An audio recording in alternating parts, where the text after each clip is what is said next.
ऐसे आदरणीय बड़े भाई शिवराज सिंह चौहान जी,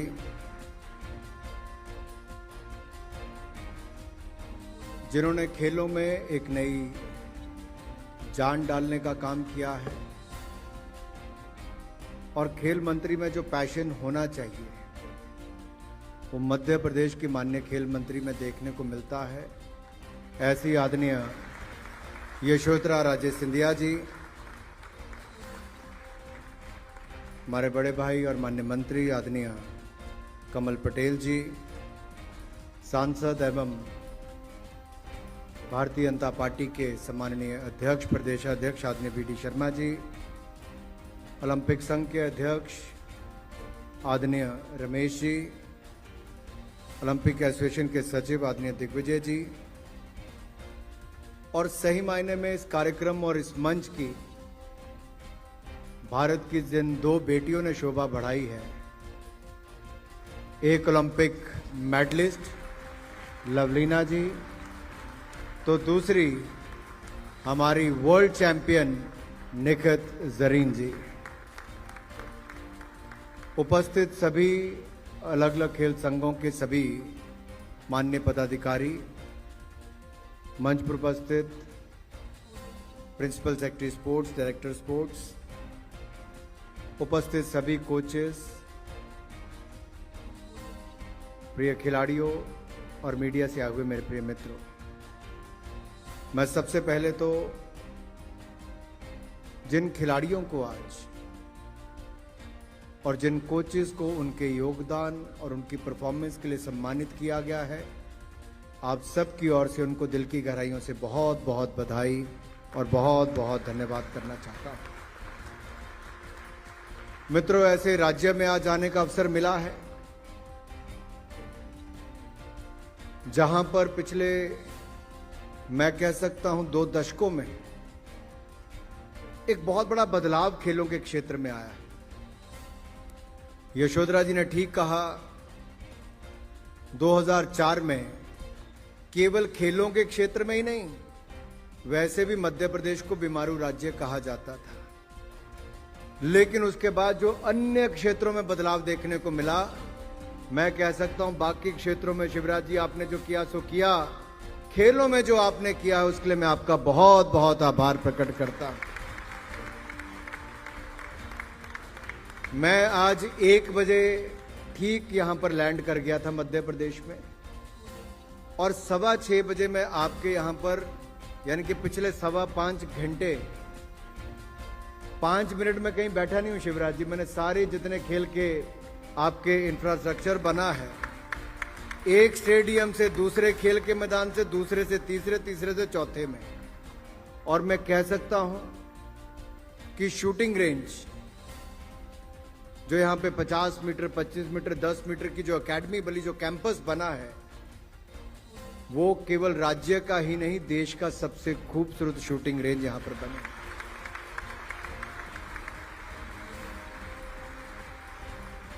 एक्वेस्टेरियन, जिसको घुड़सवारी आप कह लीजिए, घोड़ों से जुड़ा हुआ खेल, बहुत कम राज्यों में, बहुत कम एसोसिएशन देखने को मिलती, लेकिन 30 एकड़ का एक पूरा कैंपस बढ़िया नस्ल के घोड़ों के साथ शुरू करना, और वहां पे अभी कल परसों शायद आपका एक चैंपियनशिप खत्म हुई, वहां पे भी सारे मेडलिस्ट देखने को मिले। मैं कह सकता हूं one of the finest centre of the equestrian किसी राज्य ने बनाया है। देखिए, आर्मी ने बनाया, बाकी नहीं तो दिल्ली या 1-2 और राज्य देखने को मिलते हैं। मध्य प्रदेश ने देश में ही नहीं, विदेश में भी अगर खिलाड़ियों को घोड़े की जरूरत पड़ी तो वहां पर भी घोड़े खरीदने का काम किया है। तो कहीं ना कहीं खेल मंत्री का दिल खेलों में है, तभी ये सब हो पा रहा है, और मुख्यमंत्री का पूरा आशीर्वाद है तो किसी बात की कमी कहीं नजर नहीं आती है।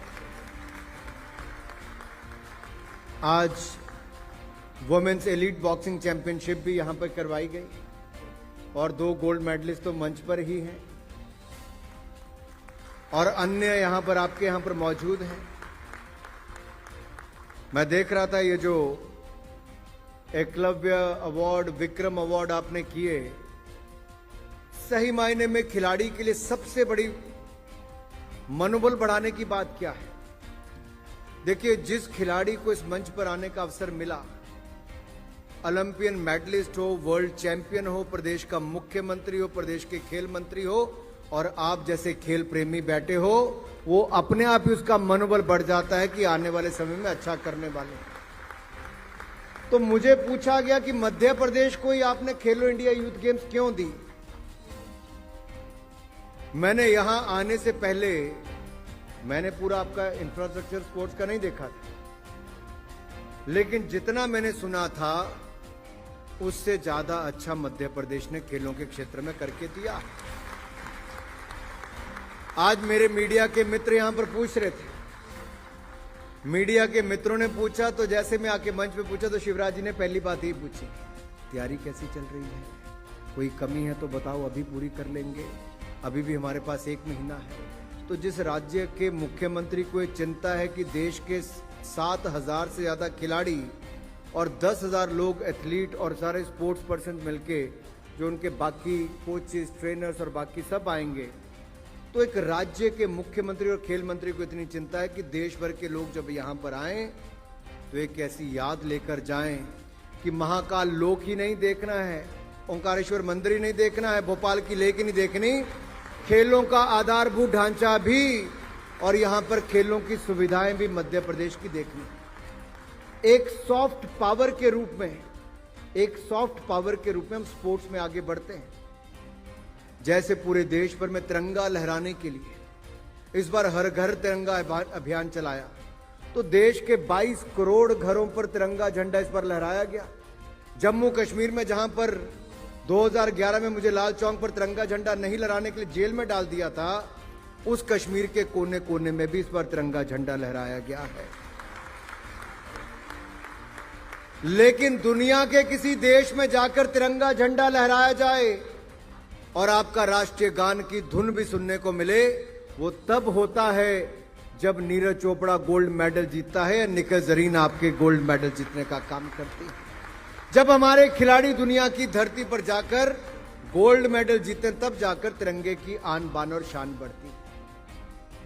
इसलिए स्पोर्ट्स का महत्व क्या है, हमें उसको समझना पड़ेगा। शतरंज का खेल तो भारत में शुरू हुआ, लेकिन चेस ओलंपियाड हमें कभी करने का अवसर नहीं मिला। 2022 के साल की, मैं सिर्फ 22 के बारे में थोड़ा बता के शिवराज जी खत्म करूंगा क्योंकि आपका अगला कार्यक्रम है। 2022 किस लिए महत्वपूर्ण है मित्रों? 2022 में पहली बार ऐसा हुआ जो 70 साल में नहीं हुआ कि 44th चेस ओलंपियाड फिडे का करवाने का किसी को अवसर मिला, तो भारत ने वो करवाने का काम किया। पहली बार चेस में टॉर्च रिले हुआ। टॉर्च रिले पूरे देश भर में घूमा। मोदी जी ने, प्रधानमंत्री मोदी जी ने उसको लॉन्च किया और चेस के इंटरनेशनल प्रेसिडेंट ने कहा आज तक कभी टॉर्च रिले नहीं हुआ था, ये भारत से शुरू हुआ और दुनिया में कहीं भी टूर्नामेंट होगा तो टॉर्च रिले भारत से ही शुरू होगा। ये पहली बार किसी खेल में करने का अवसर हुआ। मेरे खिलाड़ी भाई और बहन सामने बैठे हैं। 2015 के बाद 7 साल से नेशनल गेम्स नहीं हुए थे। हमने निर्णय लिया कि हम इस बार करवाएंगे क्योंकि ओलंपिक एसोसिएशन का काम था। रमेश जी जानते हैं, रमेश जी उधर बैठे, कि ये ओलंपिक संघ का काम है, भारत सरकार का काम नहीं था, लेकिन हमने कहा करवाना पड़ेगा।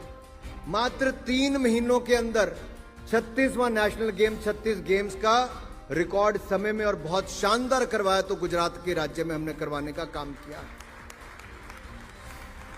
शिवराज जी, आप तो कोई भी बेटी आई, आपने हर बेटी के सिर पे हाथ रख के कहा खुश रहो बेटी, बधाई हो बेटी। कन्या पूजन के साथ आपने इस कार्यक्रम की शुरुआत की। और मैं तो ये कहना चाहता हूं कि खेलो इंडिया यूथ गेम जब इस बार हरियाणा में हुए तो 12 नेशनल रिकॉर्ड टूटे, उसमें से 11 बेटियों ने तोड़ने का काम किया है। वैसे पहली बार किसी मंच पे देख रहा हूं, एक नहीं 4-4 महिलाएं मौजूद हैं। और यही नहीं, नीरज चोपड़ा ने, निखिल जरीन में सबका नाम लिया कि किसने क्या क्या किया है। मित्रों, बैडमिंटन में थॉमस कप होता है। 73-75 साल में हमने कभी कोई गोल्ड मेडल नहीं जीता। 2022 में भारत की बैडमिंटन टीम ने गोल्ड मेडल उसमें भी जीतने का काम किया। क्योंकि 2022 के केवल 5 दिन रह गए, तो मैंने कहा इस साल की उपलब्धियां तो गिना ही दूं कम से कम। और ये साल ऐसे ही खत्म नहीं होने वाला। कॉमनवेल्थ गेम्स भी हुए तो 61 मेडल जीते और 22 गोल्ड मेडल जीतने का काम भी भारत ने किया।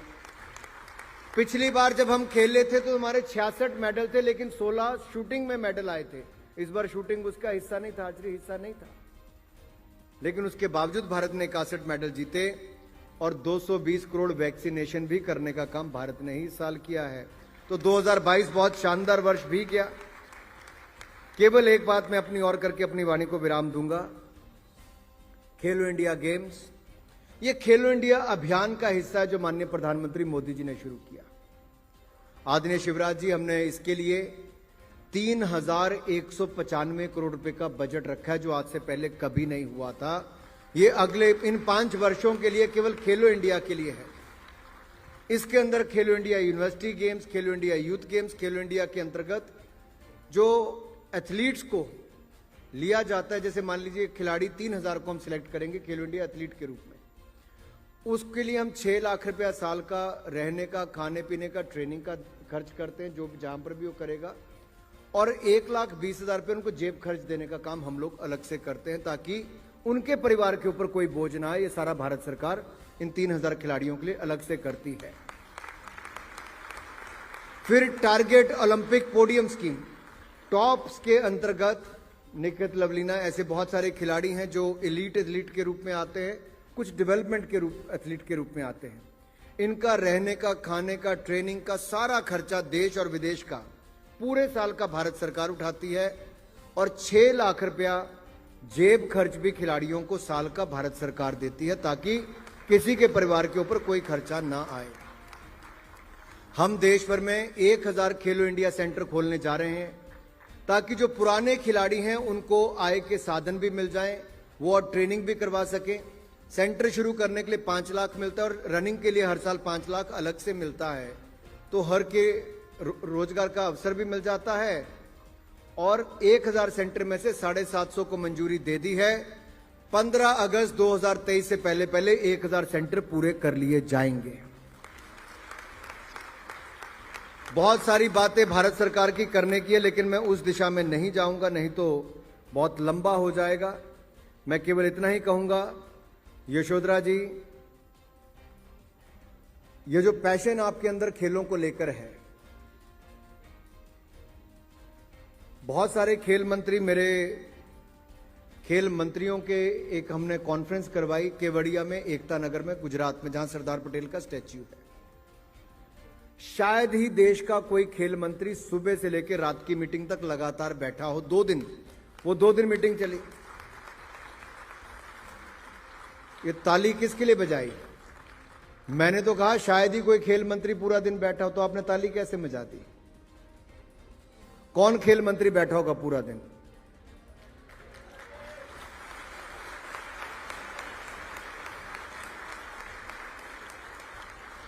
मैंने पूछा, यशोधरा जी आपको कोई काम नहीं बीच में से, बाकी लोग थोड़ी थोड़ी देर के लिए जा रहे हैं? कहती नहीं, मैं खेलों के लिए आई हूं, तो मुझे देखना है कि बाकी राज्य क्या कर रहे हैं, मेरा राज्य कहां पर खड़ा है और मेरे खिलाड़ियों के लिए मैं और क्या क्या कर सकती हूं। ये जब खेल मंत्री के मन में होता है, और ये तभी संभव होता है जब 4 करोड़ रुपए से बजट को बढ़ाकर 350-400 करोड़ रुपए तक उसका मुख्यमंत्री कर देता है। और शिवराज जी, आपने बहुत बड़ा काम इस प्रदेश के युवाओं के लिए किया है, इसलिए मैं युवाओं और खिलाड़ियों की ओर से आपका दिल की गहराइयों से बहुत बहुत धन्यवाद करता हूं। और आपको खेलो इंडिया यूथ गेम्स का आयोजन कहीं और नहीं, कहां होने वाला है? कहां होगा खेलो इंडिया यूथ गेम्स का? तो जब देश भर के एथलीट्स यहां पर आए, तो किसी भी टूर्नामेंट में इतने बच्चे और इतने लोग देखने के लिए आए कि लोग कहें कि अगर खेलों का है तो मध्य प्रदेश बनकर तैयार हुआ है। बहुत बहुत धन्यवाद। जय हिंद, जय भारत। बोलिए भारत माता की, भारत माता की। और जय मध्य प्रदेश भी होना चाहिए। जय मध्य प्रदेश। आज हमारे बीच पधारे हुए हमारे युवा खेल मंत्री भारत सरकार, जो खुद भी खिलाड़ी हैं, उनका जोश, उनका जुनून और उनका जज्बा प्रधानमंत्री जी के नेतृत्व में भारत को खेलों में नया स्थान दिला रहा है। ऐसे हमारे खेल मंत्री आदरणीय अनुराग ठाकुर जी, तालियां बजा के स्वागत कीजिए, अभिनंदन कीजिए उनका। और हमारी खेल मंत्री अनुराग जी, मैं जब सोचता हूं कि क्या बोलूं तो मैं यही कहता हूं कि यशोधरा राजे जी खेल मंत्रालय में वैसे ही फिट है जैसे अंगूठी में नगीना। जब मैं पहली बार मुख्यमंत्री बना तो मैंने सोचा किसको खेल मंत्री बनाऊं, तो एक ही नाम ध्यान आया, श्रीमती यशोधरा राजे सिंधिया जी। उनके जुनून का मैं अभिनंदन करता हूं मुख्यमंत्री होते हुए भी। और एक बार तालियां जोरदार हो जाएगी।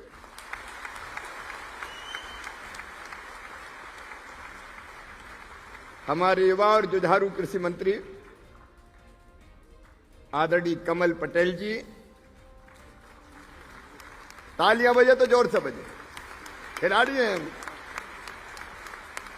लोकप्रिय सांसद और बीजेपी के प्रदेश के अध्यक्ष। आज तो बिल्कुल स्पोर्ट्समैन लग रहे हो आप भाई बीडी शर्मा जी, जोरदार तालियां।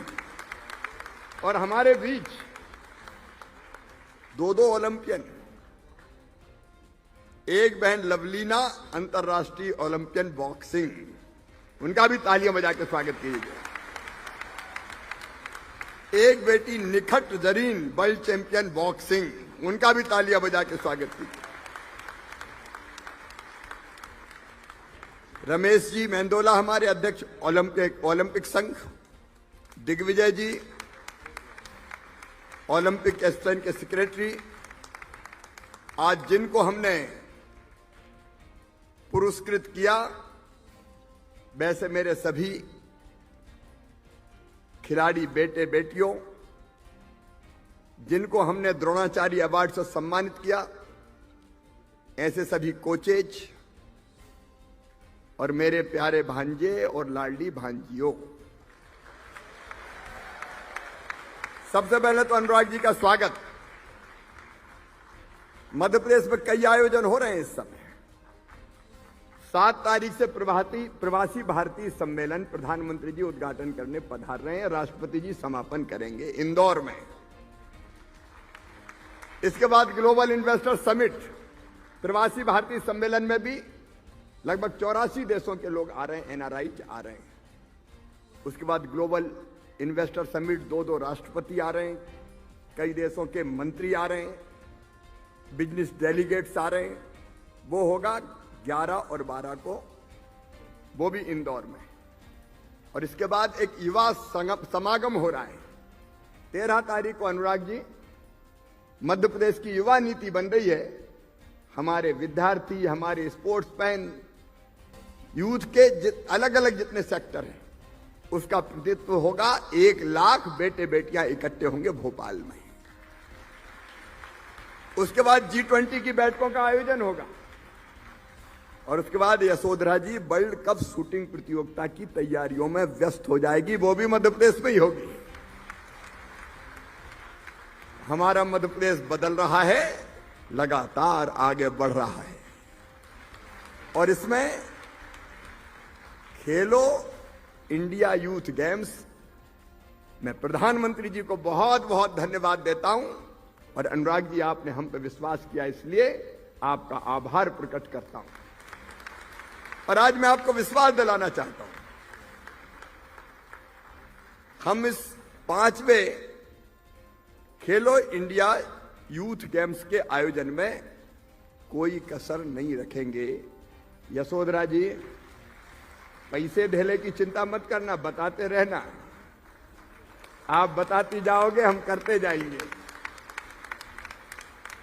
मुझे पूरा विश्वास है हमारे 6-7 हजार अपने देश के प्रतिभावान खिलाड़ी आएंगे।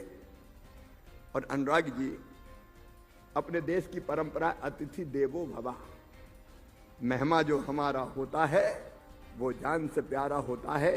इन खिलाड़ियों को हम जान से ज्यादा संभाल कर रखेंगे मध्य प्रदेश। कोई कष्ट ना हो, कोई दिक्कत ना हो, इसका प्रयास हमारा सदैव रहेगा। और वैसे भी खेलों में मध्य प्रदेश इसलिए आगे बढ़े, मैं तो आश्चर्यचकित रह जाता हूं जब बच्चों को खेलते हुए उनके चेहरे पे खुशी देखता हूं। अभी मेरी कॉन्स्टिट्यूंसी में एक कार्यक्रम हुआ, 15,000 बच्चे थे, कमल भी कार्यक्रम करवा के आ रहे हैं। बच्चों की जो प्रसन्नता उनके चेहरे पे देखते हैं खेलते समय, वो अद्भुत होती है। और मैं मानता हूं कि सचमुच में खेल जिंदगी का अहम अंग है। और सही बात तो यह है कि जिंदगी भी तो खेल ही है दोस्तों, जिंदगी भी खेल है। और एक के बाद एक मध्य प्रदेश में खेल क्रांति लाने की हमने कोशिश की है। हम ये खेल तो बेहतर करेंगे ही, लेकिन हमारे जो खिलाड़ी है, कई बार उनके मम्मी पापा डांटते, खेल रहा है, कैरियर का क्या होगा, पढ़ लिख, कई बार थोड़ी बहुत डांट भी खाते हैं, कई बार वापस बुलाने की कोशिश करते हैं। लेकिन मैं अपने सभी बेटे बेटियों को विश्वास दिलाना चाहता हूं। आज वो मां आई थी विवेक सागर की, हमारी बहन, हमने तय किया भारतीय हॉकी टीम कांस्य पदक लेके आई, विवेक सागर जी को हमने डीएसपी बनाया, 1 करोड़ रुपए का मकान भी भोपाल में उपहार स्वरूप दिलाया। हमारे जो बच्चे खेलों में बेहतर प्रदर्शन करते हैं, हमने तय किया है कि 10 खिलाड़ियों को सब इंस्पेक्टर और 50 खिलाड़ियों को हम आरक्षक के पद पर भी नियुक्त करेंगे। लेकिन इसके साथ साथ अब हम ये भी तय कर रहे हैं कि हम जो ओलंपिक में, एशियन गेम्स में पदक लेके आएंगे, उनको डीएसपी और डिप्टी कलेक्टर के पद पर भी नियुक्त करेंगे।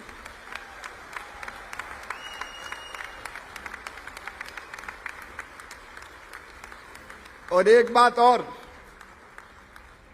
खेलो इंडिया यूथ गेम्स में मध्य प्रदेश के जो खिलाड़ी या टीम बेहतर प्रदर्शन करके पदक जीतेगी, अगली कोचिंग तक के लिए, अंतर्राष्ट्रीय प्रतियोगिता में भाग लेने के लिए उन खिलाड़ियों को 5 लाख रुपया साल भी दिया जाएगा।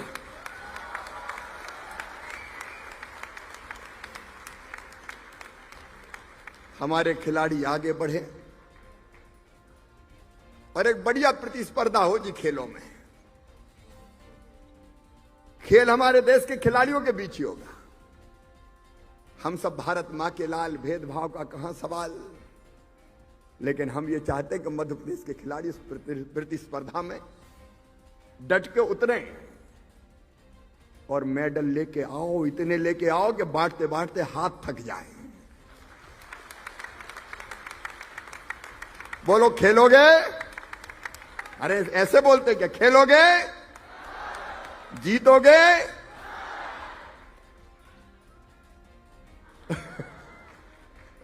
मेरे बेटा बेटी खेलो। इंफ्रा की बात यशोधरा जी कर रही थी, अनुराग जी ने भी बताया, लेकिन अभी हम संतुष्ट नहीं हैं। और बेहतर कैसे करें? बरखेला नाथू में, भोपाल में अंतर्राष्ट्रीय स्तर का एक बहुत बेहतर स्टेडियम का हम निर्माण कर रहे हैं। खेलों की अधोसंरचना खड़ी करने में हम कोई असर नहीं छोड़ेंगे। और यशोधरा जी, मैं आपको बधाई देना चाहता हूं, हमारी खेल अकादमियों के लिए मैं समझता हूं कि देश में सर्वश्रेष्ठ खेल अकादमी हमने बनाने का प्रयास किया है आपके नेतृत्व में यशोधरा जी। और लगातार हमारे बच्चे ये खेलते हुए आगे बढ़ने का काम करेंगे। बहुत लंबी बात मैं नहीं करता, क्योंकि खिलाड़ी खेलते हैं, भाषण नहीं सुनते, ज्यादा ना सुनना है। लेकिन एक संकल्प लो, खेल की अधोसंरचना हो या फिर खिलाड़ियों को सुविधा हो, मामा कोई कसर नहीं छोड़ेगा। लेकिन खेलने में और जीतने में तुम तो कोई कसर नहीं छोड़ोगे। अरे ऐसे नहीं, अनुराग जी बैठे, जरा जोर से बोलो, कोई कसर तो नहीं छोड़ोगे। याद रखो, स्वामी विवेकानंद ने कहा था कि तुम केवल 3.5 हाथ के हाड़ मास के पुतले नहीं हो, तुम ईश्वर के अंश हो, अमृत के पुत्र हो। अनंत शक्तियों के भंडार हो और अमर आनंद के भागी हो। दुनिया में कोई काम ऐसा नहीं कि जो तुम ना कर सको। तू जो चाहे पर्वत पहाड़ों को तोड़ दे, तू जो चाहे नदियों के मुंह को भी मोड़ दे, तू जो चाहे माटी से अमृत निचोड़ दे, और तू जो चाहे धरती को अंबर से जोड़ दे। तो मैं तो यही कह रहा हूं कि खेलो और जीतो। मेरी तरफ से बहुत बहुत शुभकामनाएं। अभी से प्रैक्टिस पूरे मध्य प्रदेश में खेलमय वातावरण बन जाए। और हम ये तय कर रहे हैं, कई गांवों में खेल के मैदान नहीं है, तो आजकल जो पॉपुलर डिमांड है, जब हम दौरे पे जाते हैं तो एक ही होती है, मामा खेल का ग्राउंड बनवा दो। गांव गांव में डिमांड है। और लगातार हम कोशिश करेंगे, जिले, जिले के बाद ब्लॉक, ब्लॉक के बाद पंचायत, खेल, खेल के मैदान, खिलाड़ियों को सुविधाएं, विधायक कब, सांसद कब, मुख्यमंत्री कब, अनेकों आयोजन हमने किए। लगातार हम प्रयास करते जाएंगे, हम व्यवस्था करते जाएं। तुम खेलो और जीतते चले जाओ। बहुत बहुत शुभकामनाएं। प्रतिस्पर्धा होगी स्वस्थ, लेकिन मैं आपसे कह रहा हूं, आज संकल्प लो कि मध्य प्रदेश खेलों में भी देश में बनेगा नंबर 1। तो मैं कहूंगा मध्य प्रदेश बनेगा क्या? मध्य प्रदेश बनेगा, मध्य प्रदेश बनेगा, मध्य प्रदेश बनेगा। और एक बात और, हम छू लेंगे, हम छू लेंगे, हम छू लेंगे। अनुराग जी का एक बार फिर धन्यवाद, प्रधानमंत्री जी को प्रणाम कि हमको ये यूथ गेम्स, देश यूथ गेम्स की जवाबदारी दी। बहुत बहुत धन्यवाद। आदरणीय ओम प्रकाश सकलेचा जी, मैं उनको और पूरी टीम को साइंस और टेक्नोलॉजी पॉलिसी के लिए बहुत बहुत बधाई देता हूं। व्यापक कंसल्टेशन करके ये नीति बनाई गई है। आदरणीय R Bala Subramaniam ji capacity building commission के काम को देख रहे हैं। आदरणीय प्रवीण रामदास जी राष्ट्रीय सचिव विज्ञान भारती, हेमांग जानी जी कैपेसिटी बिल्डिंग कमीशन से, डॉक्टर विजय कुमार सारस्वत जी। विजय कुमार जी, बहुत दिनों बाद पता चला कि मध्य प्रदेश की। अच्छा, अकेले ये नहीं है, अजय कुमार सूद भी बैठे हुए हैं। बड़े छुपे रुस्तम है आप, बड़ी देर भई नंदलाला। और पहले हम मध्य प्रदेश के लोग पीछे पड़ते हैं आपके। हमारे आदरणीय सचिन चतुर्वेदी जी, अखिलेश गुप्ता जी, रजत मुना जी, सुधीर कुमार जी, अनिल कोठारी जी, प्रोफेसर जैन, जिन्होंने बड़े रोचक ढंग से विज्ञान को खेलों खेलों में सिखा दिया। यहां उपस्थित हमारे अनेकों संस्थान के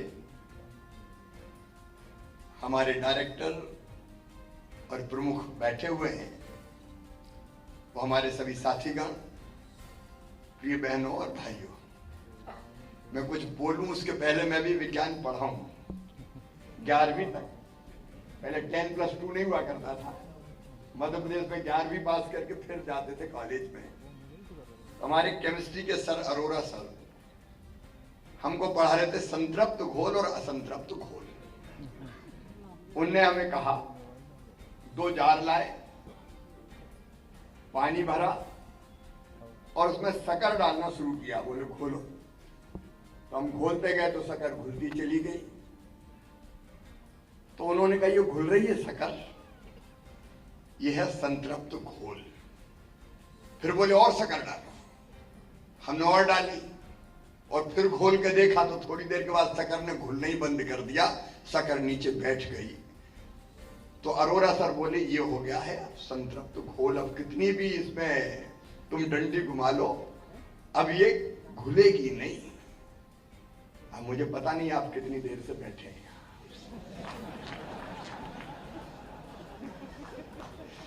एक सीमा होती है, जब विचारों को घोलते जाओ दिमाग में तो घुलते जाएंगे, घुलते जाएंगे। लेकिन एक सीमा के बाद अगर घोलोगे तो आप कहोगे हो गई आधी रात, अब घर जाने दो। इसलिए मैं बहुत विस्तार में नहीं जाऊंगा। लेकिन सचमुच में, अब सचिन जी कह रहे थे, वो एनर्जी लेवल की बात कर रहे थे। ये बात सही है कि मैं कल कई जगह दौरा करते हुए ग्वालियर पहुंचा, रात में ग्वालियर से दिल्ली पहुंच गया और सवेरे दिल्ली में प्रधानमंत्री जी से भेंट करके फिर कैपेसिटी बिल्डिंग कमीशन की बैठक में भी सम्मिलित हुआ। आज खेलो इंडिया यूथ गेम्स का लोगो हमको लॉन्च करना था, केंद्रीय मंत्री भी आए हुए थे, वो कार्यक्रम भी किया और यहाँ भी आ गया और अभी और भी मीटिंग है। लेकिन ये कैसे कर लेते हैं, ये भी साइंस है, ये भी विज्ञान है सचमुच में। और मैं विज्ञान इसलिए कह रहा हूं कि अगर आपके अंदर जबरदस्त तड़प है कुछ करने की, इच्छा शक्ति है, तो आपके शरीर से वैसे ही रसायन निकलने लगते हैं जो आपको वो काम करने की शक्ति पैदा करते हैं। इसको और छोटे से उदाहरण से मैं समझाना चाहूं तो अगर आप वैष्णव देवी श्रद्धा से भर के जाते हैं तो 14 किलोमीटर का पहाड़ चढ़ जाते हैं। छोटे छोटे बच्चे भी चढ़ते हुए देखे। आज मैं सच्ची में एक घटना सुनाऊंगा आपको। मेरी श्रीमती जी आज पचमढ़ी गई थी और वहां फिर उनके मन में भाव आया कि मुझे चौड़ागढ़ जाना है। अब जो जानते हैं पचमढ़ी में चौड़ागढ़ कितने ऊपर है, समझ गए होंगे मेरी बात। खड़ी सीढ़ियां कई किलोमीटर। मैं दिल्ली में फोन से कह रहा था मत जाना, घुटने में दर्द होता है तुम्हारे, लेकिन वो अड़ गई कि मैं तो जाऊंगी और त्रिशूल गड़ा के आऊंगी। तो घुटने का दर्द पता ही नहीं चला और चढ़ गई और बाद में मुझे फोन किया कि मैं तो चढ़ गई। अच्छा, वैसे अगर कोई कह दे कि आधा किलोमीटर पैदल यहां से चले जाओ तो जाएगा क्या कोई? कोई नहीं जा सकता। अंदर इच्छा शक्ति है तो आप पहाड़ चढ़ जाओ। ये कहां से पैदा होती? अब मैं विज्ञान का बाद में विद्यार्थी नहीं रहा, लेकिन ये विशुद्ध विज्ञान ही है। अपने आप वो रसायन उत्पन्न होते हैं जो आपको बड़े से बड़ा काम करने की सामर्थ्य देते हैं, क्षमता देते हैं। योग, प्राणायाम, ध्यान, ये विशुद्ध साइंस है। और इसलिए मैं कहता हूं कि विज्ञान और अध्यात्म एक दूसरे को काटते नहीं, आप तो एक दूसरे का समर्थन करते हैं अगर गहराई में जाओ तो। और आज मैं अत्यंत प्रसन्न हूं। हालांकि समय थोड़ा सा ऐसा हो गया, मैं ओपी ओम प्रकाश जी से कह रहा था कि अगर ये हम सवेरे 11 बजे लॉन्च करते तो ज्यादा आनंद आता, क्योंकि बाकी लोग भी देखते रात में कई बार, लेकिन इतने विद्वजन यहां बैठे। ये सौभाग्य मध्य प्रदेश का कि देश की सेवा करने वाले प्रकांड विद्वान और साइंटिस्ट आज इस मंच पर विराजमान है। मैं उनका हृदय से स्वागत करता हूं। और हमारे मन में यह भाव था कि आपके सामने साइंस एंड टेक्नोलॉजी पॉलिसी को हम लॉन्च करें। अब साइंस एंड टेक्नोलॉजी पॉलिसी में कई चीजें, मैं ये जो वीडियो बना है इसलिए बधाई दूंगा। मैं जो सोच रहा था कि मैं कहूंगा कि हम करेंगे क्या क्या। पॉलिसी तो लॉन्च हो गई, लेकिन हम उसको इंप्लीमेंट भी करना है। तो बड़े संक्षेप में आपने इसमें बता दिया कि आप क्या क्या करेंगे। और इसलिए मैं बहुत विस्तार में नहीं बोलूंगा, केवल कुछ चीज नीति की जो 3 प्रमुख बातें। एक विज्ञान, जिसमें वैज्ञानिक सोच और समझ को दैनिक जीवन का अंग बनाना। दूसरा प्रौद्योगिकी, जिसमें सरकार और समाज में आधुनिक तकनीकों का अधिक से अधिक उपयोग। और तीसरा नवाचार, नया सोचने, नया सीखने और नई पहल करने वाली पीढ़ी का निर्माण। और नया सोच बच्चों में है। आपने जो खेल खेल में सिखाया, मुझे आज बैठे बैठे एक घटना और याद आ गई। मैं सांसद था दिल्ली में। पटवारी जो पूर्व मुख्यमंत्री थे, बहुत सभी जानते होंगे, बहुत बड़े नेता थे। एक दिन भोजन करने मेरे घर पे आए। मेरा बेटा कार्तिकेय बहुत छोटा था, तो टीवी देख रहा था। पहले तो टीवी में पटवा जी बोलते हुए दिखाई दे रहे थे। थोड़ी देर के बाद पटवा जी आ गए, तो मैंने कहा बेटा प्रणाम करो।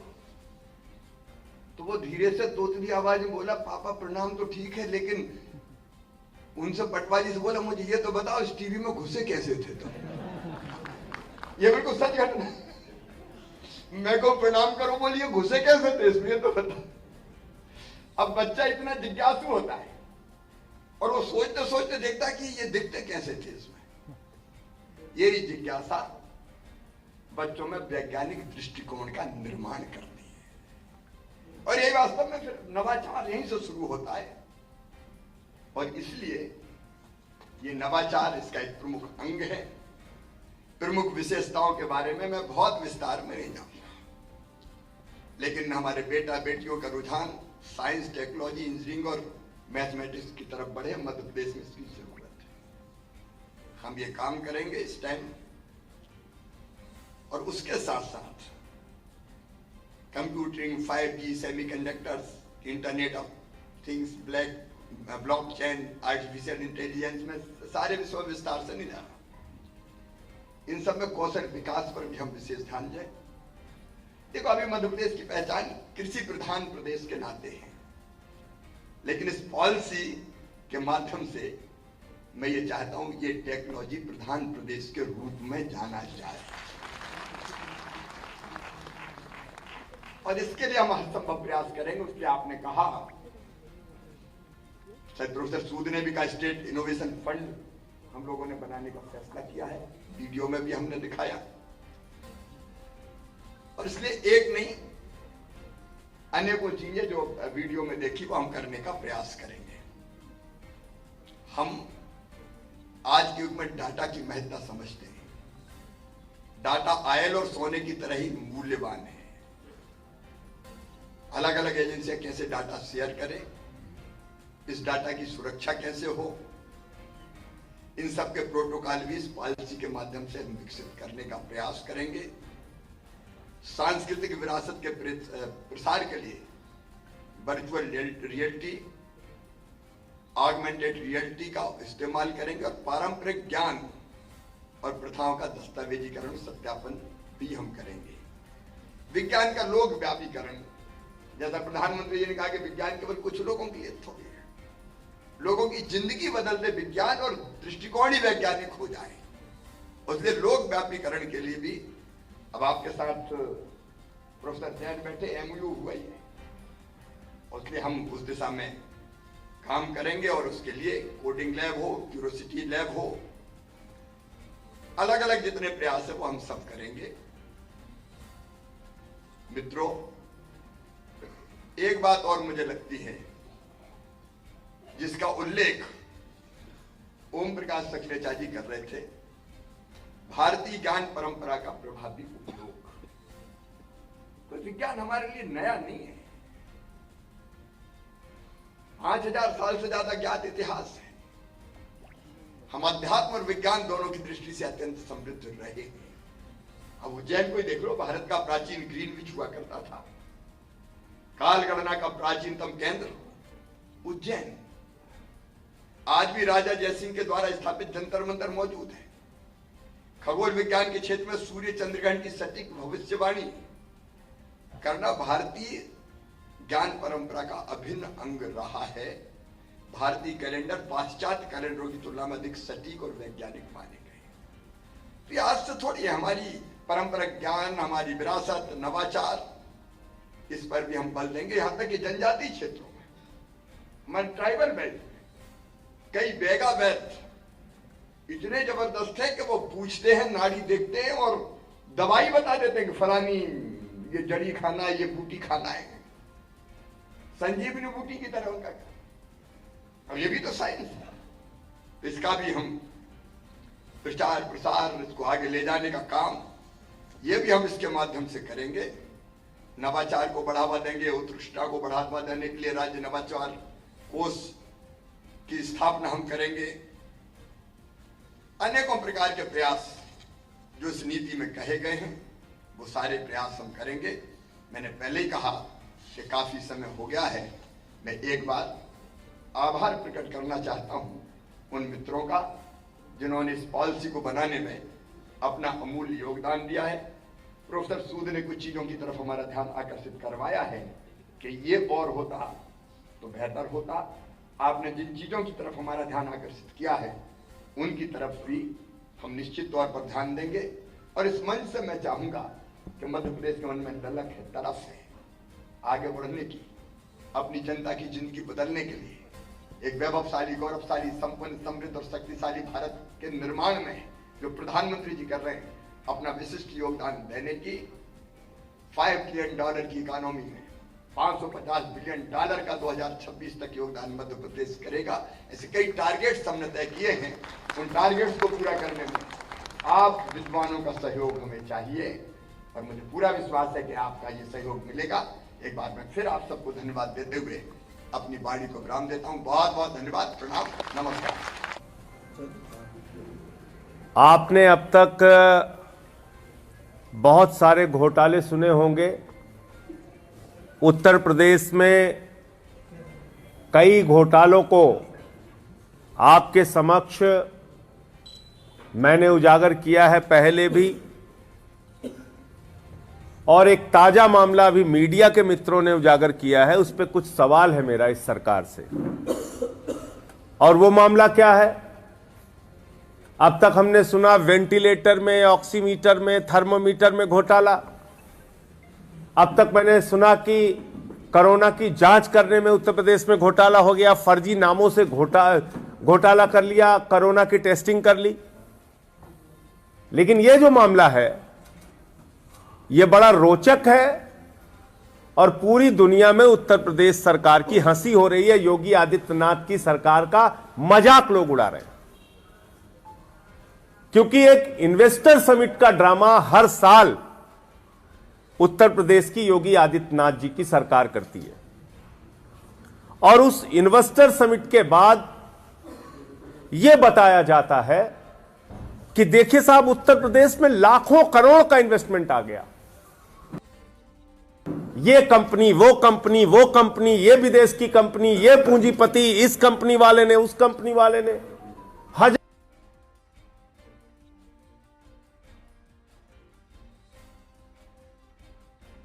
हजारों का, लाखों करोड़ रुपए का इन्वेस्टमेंट कर दिया उत्तर प्रदेश के अंदर।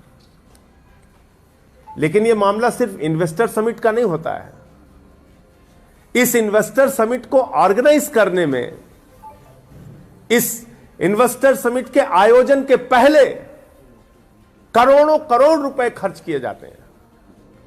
अधिकारियों की विदेश यात्रा में, मंत्रियों की विदेश यात्रा में, बड़ी बड़ी कंपनियों को भारत में बुलाने के नाम पर, उनके साथ एमयू साइन करने के नाम पर।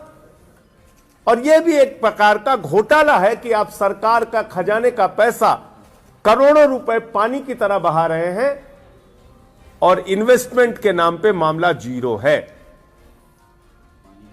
एक बड़ा मजेदार मामला आया। कैलिफोर्निया, सैन फ्रांसिस्को में उत्तर प्रदेश के मंत्री, उत्तर प्रदेश के अधिकारी जाते हैं। वो वहां पर एक विश्वविद्यालय के साथ, ऑस्टिन विश्वविद्यालय के साथ एमयू साइन करते हैं। और वो एमयू क्या कहता है? वो एमयू कहता है कि 35,000 करोड़ रुपए का नॉलेज सिटी, 5,000 एकड़ जमीन में वो विश्वविद्यालय बनाएगा उत्तर प्रदेश के अंदर, लखनऊ में। क्या बनाएगा? Knowledge city.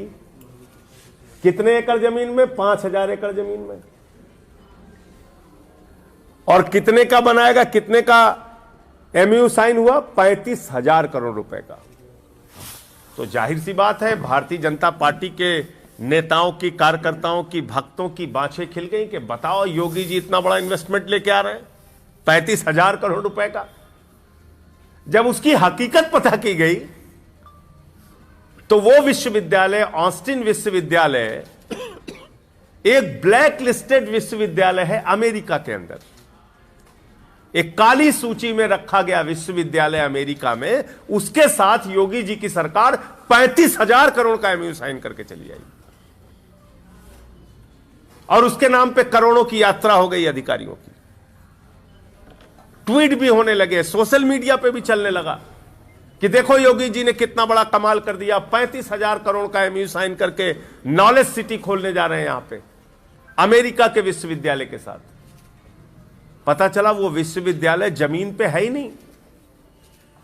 उस विश्वविद्यालय में 25 लोगों का स्टाफ है, जितना यहां बगल किसी रेस्टोरेंट में होगा। इतना ही स्टाफ उस विश्वविद्यालय में 25 लोगों का, जितना लखनऊ के किसी रेस्टोरेंट में स्टाफ होगा, किसी ठीक ठाक रेस्टोरेंट में, उतना उस विश्वविद्यालय का स्टाफ है। और उससे 35,000 करोड़ रुपए का एमयू साइन हो गया। तो मेरा आरोप यह है कि यह इन्वेस्टमेंट समिट करोड़ों अरबों का एक घोटाला है और उत्तर प्रदेश की जनता का पैसा लूटने का काम इस इन्वेस्टर समिट के नाम पर योगी आदित्यनाथ जी की सरकार कर रही है, नंबर 1। और इन्वेस्टर समिट 1, इन्वेस्टर समिट 2, इन दोनों इन्वेस्टर समिट्स में कितने आपने एमयू साइन किए, कितना इन्वेस्टमेंट उत्तर प्रदेश में हुआ, कितने रोजगार का सृजन उस इन्वेस्टमेंट के जरिए हुआ, इसका खाका, इसका श्वेत पत्र, इसका व्हाइट पेपर आदित्यनाथ जी की सरकार को उत्तर प्रदेश की जनता के सामने उजागर करना चाहिए। वरना यह एक मामला तो पकड़ा गया है, यह पूरे प्रदेश में यह बात लोगों के दिमाग में जो शंका है वो सच में साबित होगी कि आपने ये इन्वेस्टर समिट उत्तर प्रदेश के अधिकारियों और मंत्रियों की सैर सपाटे और अय्यासी के लिए घूमने का एक जरिया बनाया है।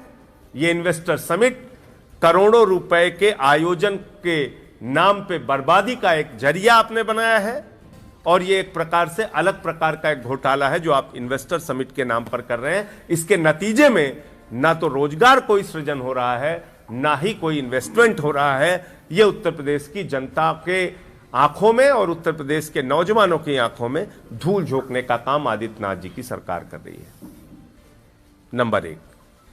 और नंबर 2, खासतौर से इस विश्वविद्यालय के साथ, ये जो सैन फ्रांसिस्को के विश्वविद्यालय, कैलिफोर्निया अमेरिका के विश्वविद्यालय के साथ जो एमयू साइन का घोटाला हुआ है 35,000 करोड़ रुपए का, इसमें जो भी मंत्री और अधिकारी शामिल हैं इस फर्जीवाड़े के अंदर, उन सब के खिलाफ कार्रवाई होनी चाहिए, उनको जेल में भेजा जाना चाहिए और उनसे पैसे की रिकवरी होनी चाहिए। जो गड़बड़ी उन लोगों ने की है उनसे बाकायदा इसकी रिकवरी होनी चाहिए, क्योंकि यह जनता के टैक्स का पैसा है, आपके अमेरिका घूमने के लिए नहीं बना है। इसकी रिकवरी होनी चाहिए। एक विषय तो यह है। दूसरा, अभी मैंने देश के सदन में एक मामला उठाया जिसपे उपराष्ट्रपति माननीय आदरणीय जगदीप धनखड़ जी ने सदन में मुझे निर्देश दिया कि आप इससे संबंधित साक्ष्य सदन के पटल पर रखें। और यह मामला क्या था? जीएसटी के नाम पर पूरे उत्तर प्रदेश में 1 हफ्ते तक जीएसटी के अधिकारियों का और पुलिस का आतंक जारी रहा। खूब लूट की गई उसके नाम पे, जगह जगह व्यापारियों पे छापे मारे गए। कहा गया था जीएसटी की व्यवस्था से आने से टैक्स प्रणाली का सरलीकरण होगा। कहा गया था कि टैक्स कम होंगे, 1 नेशन 1 टैक्स होगा।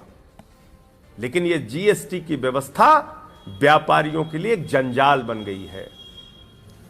यह जीएसटी की व्यवस्था व्यापारियों के उत्पीड़न का एक साधन बन गया है। यह जीएसटी की व्यवस्था व्यापारियों के साथ भ्रष्टाचार करने का एक माध्यम बन गया है। और यह बात मैं क्यों कह रहा हूं? कहा गया था कि 40 लाख रुपए तक के कारोबार का टर्नओवर का जो है वो जीएसटी के दायरे में नहीं आएगा। जीएसटी कानून बनने के बाद सैकड़ों संशोधन किए गए, अधिकारियों को भी नहीं पता रहता किस किस तरह के संशोधन किए गए। 1 हफ्ते तक व्यापारी अपनी दुकान बंद कर करके भागता रहा, उसको गालियां दी गई, उसको अपमानित किया गया। वो व्यापारी जिसने अपने कंधे पर बिठा के आदित्यनाथ जी को मुख्यमंत्री बनाया, जिसने अपने कंधे पर बिठा के देश के प्रधानमंत्री नरेंद्र मोदी जी को प्रधानमंत्री बनाया, जो सबसे बड़ा समर्थक वर्ग भारतीय जनता पार्टी का है, उस व्यापारी का उत्पीड़न किया गया और जांच किए बगैर किसी से 10 लाख, किसी से 5 लाख, किसी से 2 लाख, किसी से 3 लाख का चेक ले लिया गया। तो मैं आप लोगों के माध्यम से उन तमाम व्यापारियों से कहना चाहता हूं, आपको डरने की आवश्यकता नहीं है।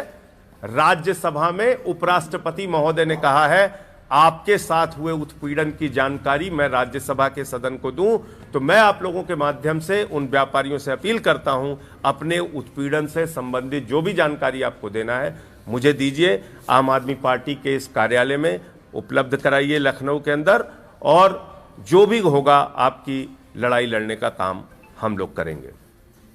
तीसरा, नगर निकाय का चुनाव है।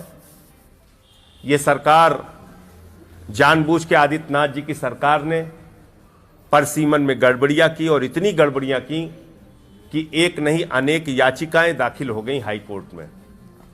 लंबी सुनवाई चली।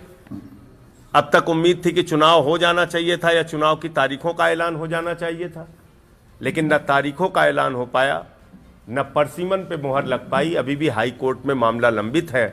कल इस पर फैसला आने की उम्मीद है, और जो भी फैसला आएगा उसके आधार पर हम लोग चुनाव में जाएंगे। लेकिन एक बात तो स्पष्ट हो गई कि परसीमन में उत्तर प्रदेश की सरकार ने गड़बड़ी और धांधलेबाजी की है, जिसके कारण से इतनी सारी याचिकाएं हाई कोर्ट के सामने पहुंची। अब उस पर जो भी माननीय न्यायालय का फैसला होगा उसको हम लोग मानेंगे। 763 नगर इकाइयों में आम आदमी पार्टी ने पिछले दिनों में मजबूत संगठन अपना निर्माण किया है।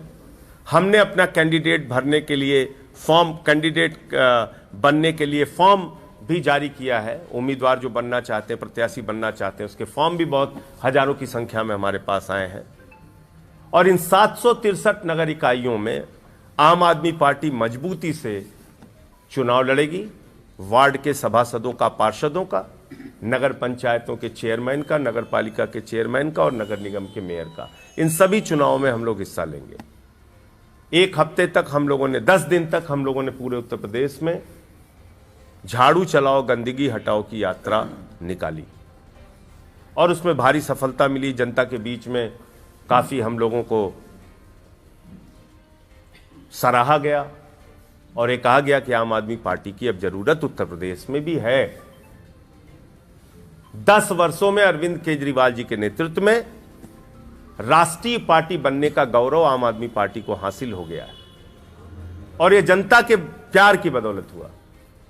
3 बार दिल्ली में जीते, पंजाब में प्रचंड बहुमत से जीते, गोवा जैसे सुदूर राज्य में 2 सीटें आई, गुजरात जैसे राज्य में 13% वोट, 5 विधायक और 35 स्थानों पे हम लोग सेकंड नंबर पर रहे। 41 लाख वोट हमें मिला। यह मामूली बात नहीं है। भारतीय राजनीति एक बड़े बदलाव की ओर बढ़ रही है। शिक्षा की राजनीति की ओर, स्वास्थ्य की राजनीति की ओर, बिजली पानी की राजनीति की ओर, बुजुर्गों की तीर्थ यात्रा की राजनीति की ओर, आम आदमी की जिंदगी में बदलाव की राजनीति की ओर। और इसी के कारण एमसीडी में 15 साल से जहां बीजेपी थी वहां पे आम आदमी पार्टी जीती, और अब एमसीडी की तरह ही चुनाव नगर निगमों और नगर पालिकाओं का है। तो दिल्ली की सफलता के बाद मैं यूपी की जनता से एक ही बात कहना चाहूंगा कि उत्तर प्रदेश की राजनीति जो जाति धर्म में जकड़ी है, इसको आप ही बचा सकते हैं, और इसको बचाने के लिए आपको हाथ में झाड़ू लेनी पड़ेगी। राजनीति की गंदगी को साफ करने के लिए आपको अपने हाथ में झाड़ू लेनी पड़ेगी। एक मौका आपने मोदी जी को दिया, दूसरा मौका आपने योगी जी को दिया। नगरों की सफाई का ये मामला है, ये मौका झाड़ू वालों को दे दीजिए। आम आदमी पार्टी को चुनिए, और इस चुनाव में हम आपको एक ही भरोसा दिलाते हैं कि हम शहरों को साफ सुथरा करके दिखाएंगे, नगर पालिकाओं को भ्रष्टाचार मुक्त करके दिखाएंगे, और नए साल में नई शुरुआत 1 जनवरी से 763 नगर निकायों में, जैसे हम लोगों ने सेल्फी विद सरकारी स्कूल का अभियान शुरू किया था, एमसीडी में कूड़े के पहाड़ के साथ सेल्फी का अभियान शुरू किया था, पूरे उत्तर प्रदेश के 763 नगर निकायों में आम आदमी पार्टी सेल्फी विद कूड़ा अभियान शुरू करेगी। जहां भी कूड़े का घर है जहां भी नाले हैं, जहां भी गंदी नालियां बजा रही हैं, जहां भी गंदगी का साम्राज्य है, उसके साथ हमारे कार्यकर्ता अपनी फोटो खींच के उत्तर प्रदेश की सरकार को जगाने का काम करेंगे। यूपी की सरकार को वो फोटो टैग करेंगे और ये बताएंगे। और स्वच्छ भारत अभियान भी चलता है, याद रखिएगा। स्वच्छ भारत अभियान में तो एक ऐप भी जारी किया गया, स्वच्छता ऐप के नाम से, और उसमें खुलेआम कहती है सरकार कि आप अपने कूड़े की फोटो टैग कीजिए, हम सफाई करके दिखाएंगे। तो मैं पूरे उत्तर प्रदेश की जनता से आह्वान करता हूं, इस अभियान में हिस्सा बनिए। नए साल से 1 जनवरी से सेल्फी विथ कूड़ा शहरों में अभियान चलाएंगे। कूड़े का जो साम्राज्य है, गंदगी का जो साम्राज्य है, उसको उत्तर प्रदेश की जनता के सामने, देश की जनता के सामने और उत्तर प्रदेश की जनता के सामने लाने का काम करेंगे। मुझे इतनी बात कहनी थी। आपका कोई प्रश्न हो तो पूछ सकते हैं। नहीं, निकाय चुनाव अकेले ही लड़ेगी आम आदमी पार्टी, और हम लोग अपने संगठन की तैयारी में पिछले 6-7 महीने से जुटे हुए हैं, और मुझे पूरी उम्मीद है कि हमें अच्छे कैंडिडेट भी मिलेंगे और चुनाव भी हम लोग जीतेंगे।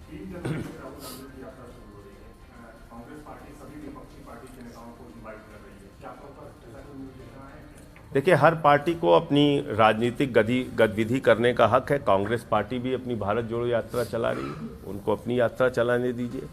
हम लोग अपना कार्यक्रम कर रहे हैं। लोकतंत्र में सभी राजनीतिक दलों को अपनी सक्रियता रखनी चाहिए। सर, ये भी बीजेपी ने एक कानून लागू किया है इसके क्षेत्र में, वन मैन वन पेंशन। आपकी इसमें क्या राय है? वन मैन वन पेंशन मैं समझ नहीं पाया आपकी बात है। वन रैंक वन पेंशन तो बहुत पुरानी सेना के लोगों की डिमांड रही है। वो जमीन पे कितना उतर के आई है, इस पर समय समय पर सेना के अधिकारी और उनके संगठन के लोग अपनी बातें कहते रहे हैं।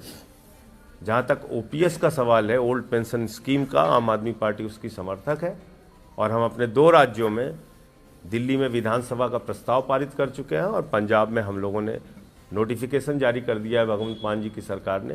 पुरानी पेंशन की बहाली वहां पे की जाएगी। धन्यवाद। सफाई एक मुद्दा होगा कि और भी कुछ? सफाई और भ्रष्टाचार, भ्रष्टाचार बहुत बड़ा मुद्दा है।